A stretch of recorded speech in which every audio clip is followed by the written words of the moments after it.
I'm Sabrina Zainal, and this is Nightline, the top stories.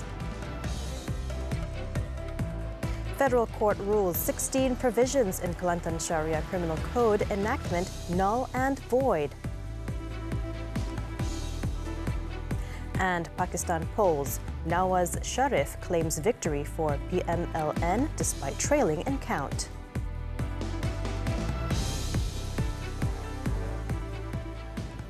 Good morning. We begin with this story. The federal court, in an 8-1 majority decision on Friday, allowed an application by 2 Muslim women to nullify 16 provisions under the Kelantan Sharia Criminal Code enactment 2019. The landmark decision was delivered by Chief Justice Tun Tengku Maimun Tuan Mat, who led a panel of 9 judges.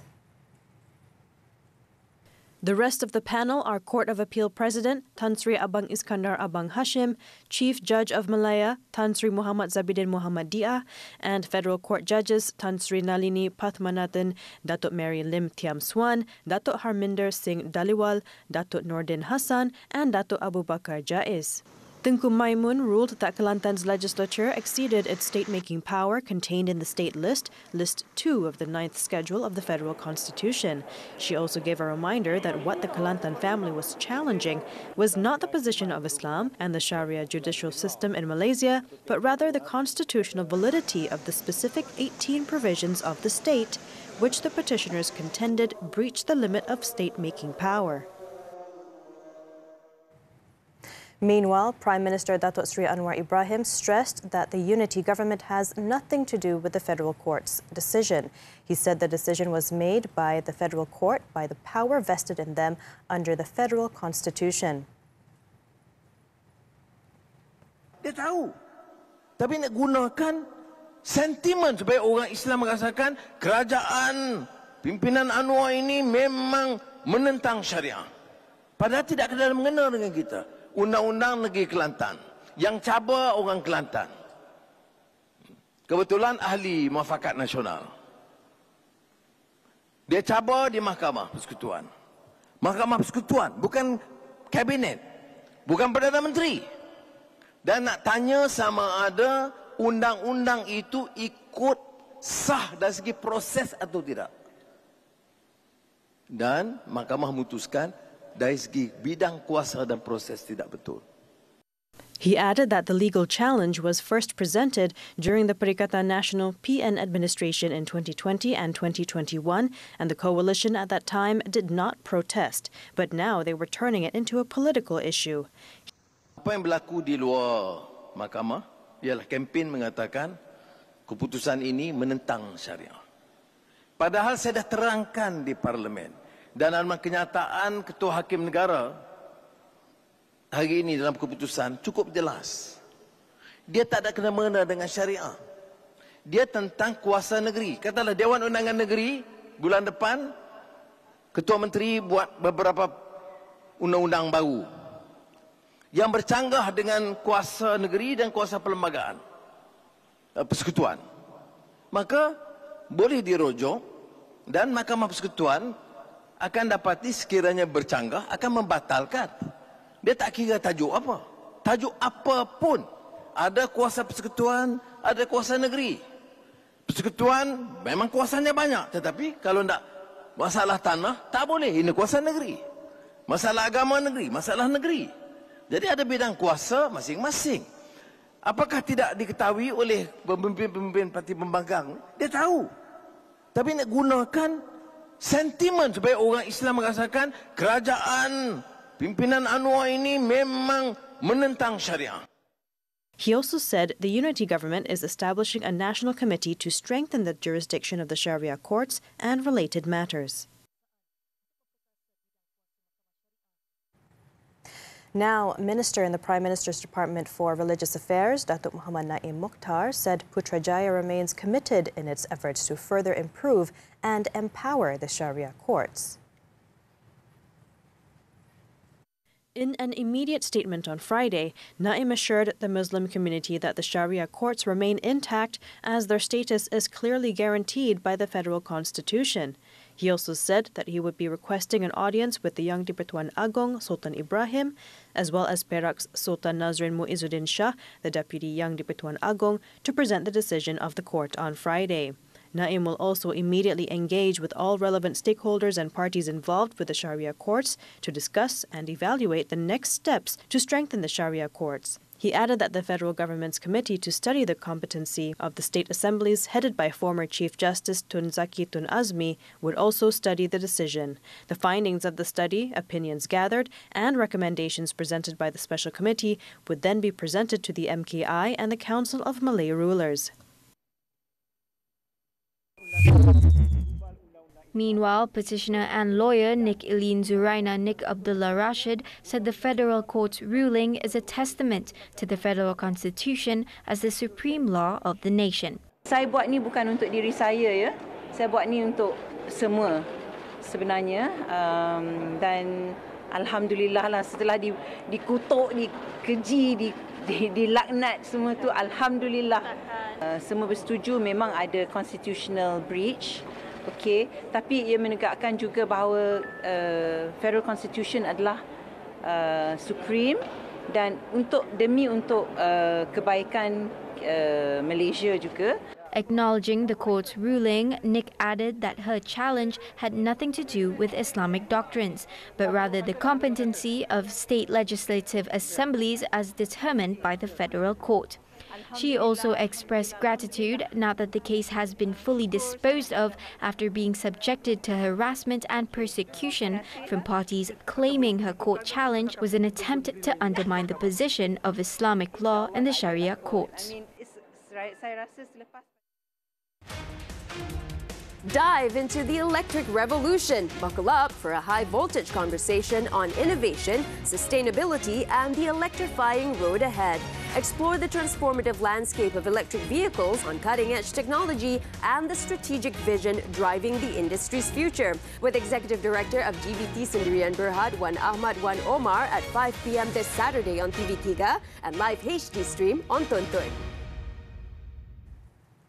Yang di-Pertuan Agong, His Majesty Sultan Ibrahim, and Raja Permaisuri Agong, Her Majesty Raja Zarith Sofia, extended their warmest Happy Chinese New Year greetings to Malaysians celebrating this auspicious occasion. In a post on Sultan Ibrahim's official Facebook account, Their Majesties also expressed hope that the festivities of Chinese New Year will further bolster unity among Malaysians, irrespective of their race, religion, or culture. Chinese New Year 2024 ushers in the Year of the Dragon.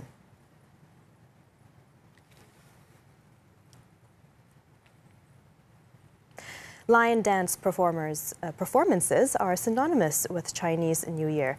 Every year, these colorful lions appear in malls and neighborhoods, accompanied by drums and gongs performed by local dance troupes.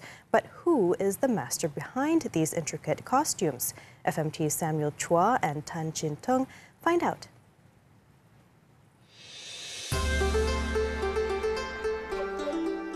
In Shah Alam, the air hums with a sense of anticipation, brought about by the fervour of Chinese New Year preparations.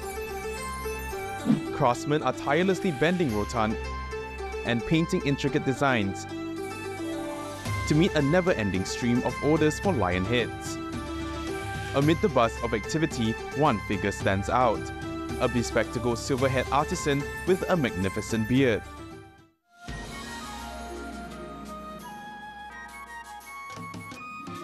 He works quietly in a corner, skillfully stripping rotan, which forms the base of the lion heads.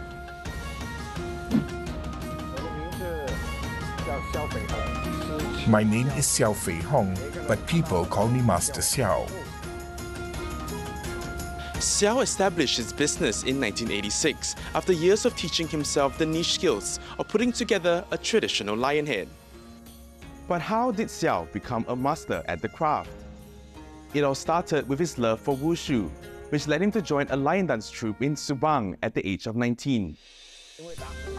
I realized it was not easy for us to get a lion head, so I decided to make one myself.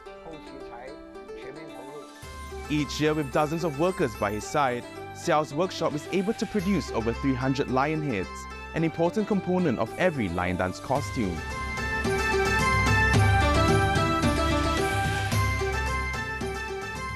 Taking an average of 8 days, Xiao says the process of making a lion head is tedious but not difficult. As long as you make an effort to master each step of the process, you'll learn how to make a lion head in no time. Making a lion head is like building a house. You'll need a strong foundation, which we call the frame. Once built, Xiao enlists the help of his workers to stick bamboo paper to the frame. Next, the eyes and mouth pieces are painted before they are lined with fur. The 69-year-old artisan could not be more proud of how far Malaysia has come in developing the lion dance. Malaysians are constantly trying to improve their mastery of the lion dance. We never stop studying and developing the art. For Xiao, the lion dance signifies unity as the performance is dependent on the collaboration of a group of people. 2 people can control the head and body of the lion, but if no one is there to play the drums and gong, it won't work. That's why the lion dance signifies the spirit of unity. With many of his students traveling far and wide to visit the master, Xiao is convinced that the art will stand the test of time. We worked hard to promote the lion dance, and our hard work has paid off today.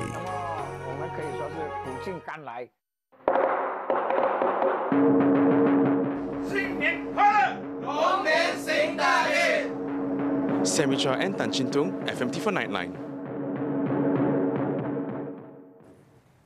The outcome of the review on the public remuneration scheme is expected to be announced by the 3rd or 4th quarter of this year. Prime Minister Datuk Seri Anwar Ibrahim stressed that such process should be expedited for the well-being of civil servants in the country. Dan tahun ini sudah sampai tahap dan saya percepatkan proses itu. Dan mungkin dalam tempoh 2 bulan kita percepatkan, dan dalam tempoh 3 bulan saya bentangkan kepada jemaah menteri dan boleh diumumkan. Anwar added that the review of the remuneration scheme demanded not only significant change but also a paradigm shift following the change in the country's economic landscape, as well as to recognize the contribution of the public sector towards the national development agenda. During an event in Putrajaya last year, Anwar wanted a drastic improvement to the public service remuneration scheme. The improvement, he had said, should reflect the changes in the present economic situation of the country.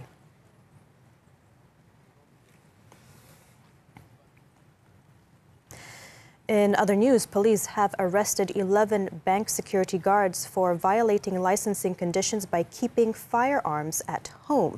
Selangor Police Chief Datuk Hussein Omar Khan said officers seized 11 shotguns kept by the guards at their homes during operations carried out by Sabak Bernam and Kuala Selangor Police on February 6th and 7th. Those arrested were aged between 25 and 53. Also seized were 55 bullets and a car. Hussein said that investigations showed the security guards also transported the firearm on their motorcycles in an unsafe manner without securing them properly, and they claimed they were instructed by their company to keep the weapons at home after work. He said this had been going on for about 2 years, adding that the security company, which was licensed in Kuala Lumpur, was also found to have committed 5 previous offences since 2015. He said the male guards, all locals, were found to have violated licensing conditions under Section 8(b) of the Firearms Act 1960, which, if convicted, could face up to 7 years in prison or a fine of 10,000 ringgit. Meanwhile, the police are investigating the security company involved, and if found guilty, their license could be revoked. Hussein also urged companies holding firearms to adhere to licensing conditions to prevent incidents such as armed robberies, extortion, or firearm loss and theft. We're going for a short break, but when we return, Prabowo gaining majority votes in Indonesia's presidential election.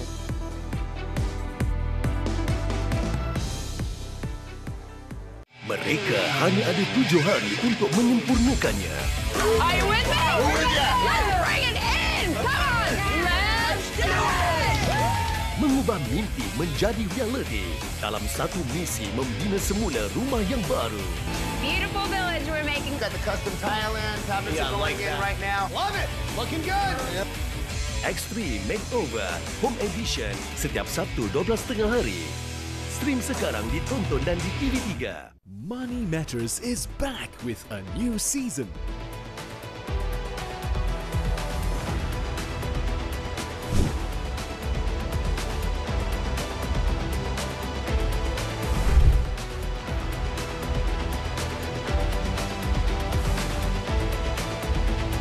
Your key insights into finance. Money Matters. Every Saturday, 5 p.m. Only on TV3 and stream now on Tonton. Hujung minggu rasa sunyi je kalau tak tengok Cerita Ahad TV3. Kalau Aku Kaya 4 Februari. I love you so much. Kebaya Mek Hua 11 Februari. Jodoh Tak Salah Alamat 18 Februari. Katin Glam 25 Februari. Dalam tulis hipokrit kau. Barulah ngam dapat tengok Cerita Ahad di TV3 dan stream sekarang melalui Tonton. We're back with news from the foreign front. Three-time Prime Minister Nawaz Sharif has claimed victory in Pakistan's general elections, even though independent candidates backed by rival Imran Khan are in the lead as counting continues. Sharif said that his political party has emerged as the largest in the vote and will discuss forming a coalition government. The latest count published by the election panel showed his Pakistan Muslim League Nawaz winning 61 seats, much below the 133 mark needed to stake claim to form a government. Sharif, however, revealed that his deputies will meet leaders of other parties later in the day, including former President Asif Ali Zardari of the Pakistan People's Party, to discuss forming a coalition government. The lead of independent candidates backed by Imran Khan came as a surprise, given claims by his supporters and a national rights body that the balloting was manipulated to favor Sharif. The counting was still underway in the last few of the 265 seats that went to the polls.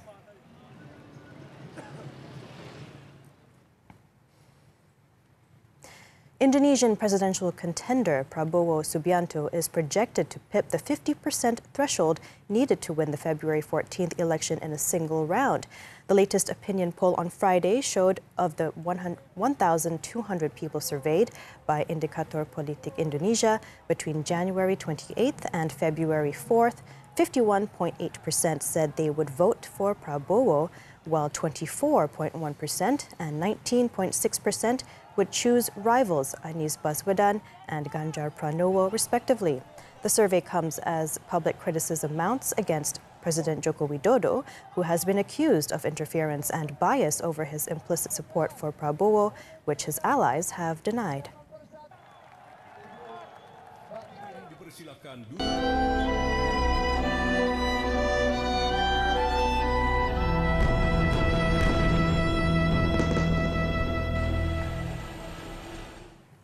With the war now in its 5th month, the Zionist regime is ramping up its attacks on Rafah as it prepares to mount a ground offensive. This despite warnings of catastrophic consequences for displaced Palestinians. The Zionist regime launched several rounds of airstrikes and tank shelling on Thursday and Friday, killing some 107 Palestinians and injuring a further 142 within the last 24 hours. Among the dead victims were 3 children in a Zionist attack on homes in Rafah on Friday morning. 4 people were also killed and a number injured in the bombing of a kindergarten housing displaced people in Az-Zawaida, while 1 person was killed in a bombing in Deir el-Bala. Meanwhile, Zionist ground forces are still focusing on the city of Khan Yunis, just north of Rafah, where snipers have killed at least 21 people outside of Nasser Hospital, with medical staff also being targeted. According to local media, the regime was shooting at every moving object as people were trying to reach the hospital from the 2 densely populated residential neighborhoods from the eastern and the western part of the hospital. Meanwhile, Israeli Prime Minister Benjamin Netanyahu and other top officials said they are planning to expand their military offensive in Gaza, particularly in Rafah, where more than 1 million Palestinians are sheltering and which Israel had declared a safe zone. However, U.S. President Joe Biden on Thursday said that Israel's military response in Gaza has been over the top, adding that he is working to achieve a sustained pause in fighting. The White House also announced that it would not support any plans by Israel for major military operations in Rafah. I'm of the view, as you know, that the conduct of the response in Gaza, in the Gaza Strip, has been over the top. I've been on the phone with the Qataris, I've been on the phone with the Egyptians, I've been on the phone with the Saudis to get as much aid as we possibly can into Gaza. There are innocent people, innocent women and children who are also in badly in need of help.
Bertrand Enrique failed to qualify for Paris Olympics. Sports after this breather.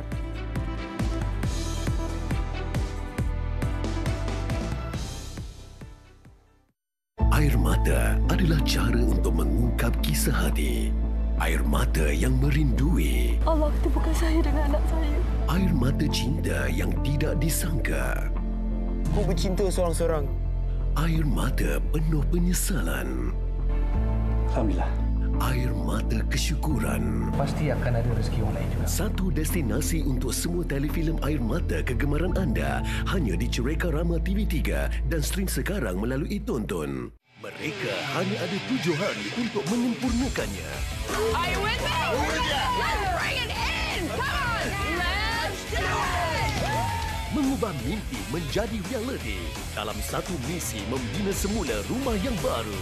Beautiful village we're making. Got the custom tile in, cabinets are going in right now. Love it! Looking good! Extreme Makeover Home Edition setiap Sabtu 12.30 hari. Stream sekarang di Tonton dan di TV3.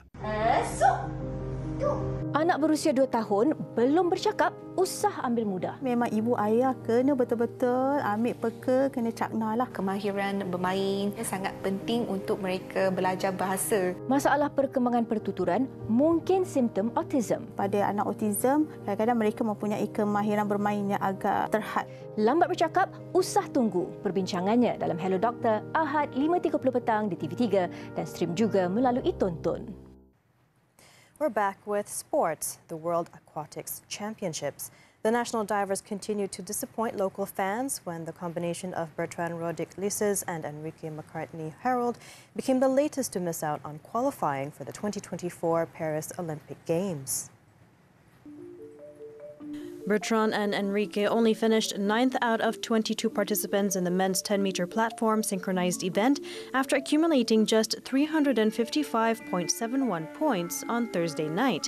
They needed to finish among the top 4 to earn a spot in the world's biggest multi-sports games. Bertrand, however, can take pride as the only Malaysian diver to have confirmed an Olympic ticket so far when he became the first Malaysian athlete to qualify on merit after finishing 10th in the semi-finals of the men's 10-meter platform individual event in Fukuoka, Japan last year.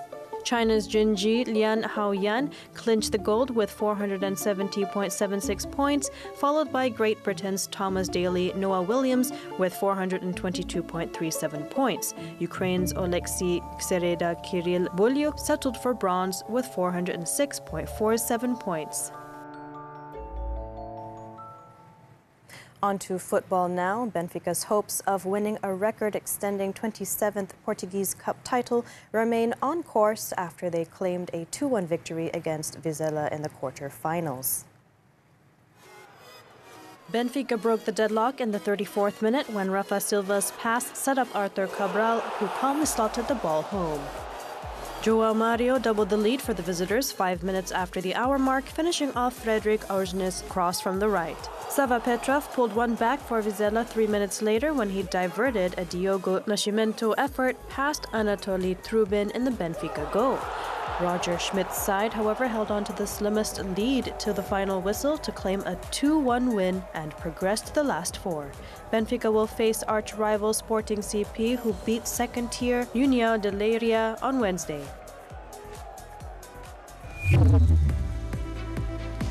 After this short break, couple fined for attacking bikers on Pulau Pinang Bridge.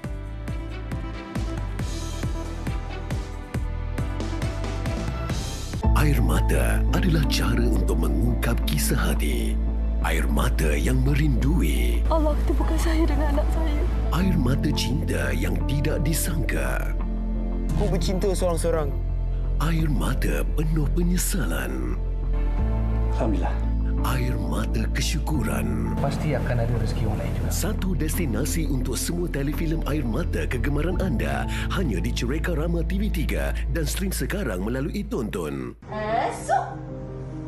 Anak berusia 2 tahun belum bercakap, usah ambil mudah. Memang ibu ayah kena betul-betul ambil peka, kena cakna lah. Kemahiran bermain sangat penting untuk mereka belajar bahasa. Masalah perkembangan pertuturan mungkin simptom autism. Pada anak autism, kadang-kadang mereka mempunyai kemahiran bermain yang agak terhad. Lambat bercakap, usah tunggu perbincangannya dalam Hello Doktor Ahad 5.30 petang di TV3 dan stream juga melalui Tonton. Mulut harus dijaga, anti badan binasa. Teriaklah,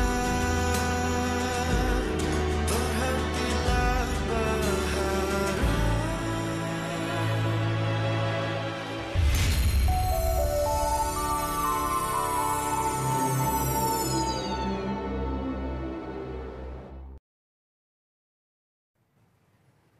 Thanks for staying with us. A couple who recently went viral for riding dangerously on the Pulau Pinang Bridge were fined 2,500 ringgit each in default of 6 months jail by the Georgetown Magistrates Court on Friday. Magistrate Nurul Rashidah Muhammad Akid handed down the sentence after hawker Muhammad Hafiz Ong Abdullah, 50, and wife Ong Ser Ying, 37, pleaded guilty to the joint charge. Hafiz and Ser Ying admitted to committing criminal intimidation against 2 men, Muhammad Faizul Mat Zain and Muhammad Shadid Sulaiman, by putting them in fear at kilometer 2.8 of the bridge at about 5 p.m. on February 5th. The charge under the Penal Code carries a jail term of up to 2 years or a fine or both on conviction. According to the facts of the case, police came across a viral video at about 12:30 a.m. on Tuesday showing a couple riding dangerously on the bridge. They were seen throwing sand, whipping a black rope, and kicking at motorcycles trying to overtake them.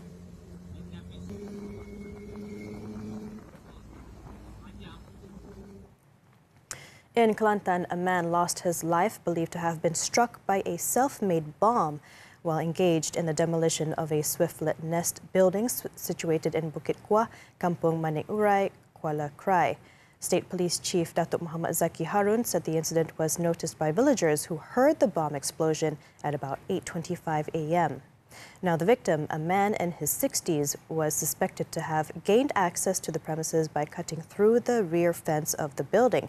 It is believed that he attempted to detonate the front door before an unexpected explosion occurred, resulting in fatal injuries. The man was confirmed dead at the scene, and his body was taken to the Sultan Ismail Petra Hospital for post-mortem. Initial investigation revealed that the deceased was a former construction contractor who had been hired by the owner of the building. However, a dispute over outstanding debts surfaced, alleging that the payment owed to the deceased had not been settled. The case is currently under investigation in accordance with the Penal Code and the Explosive Substances Act, and police have classified his death as sudden death.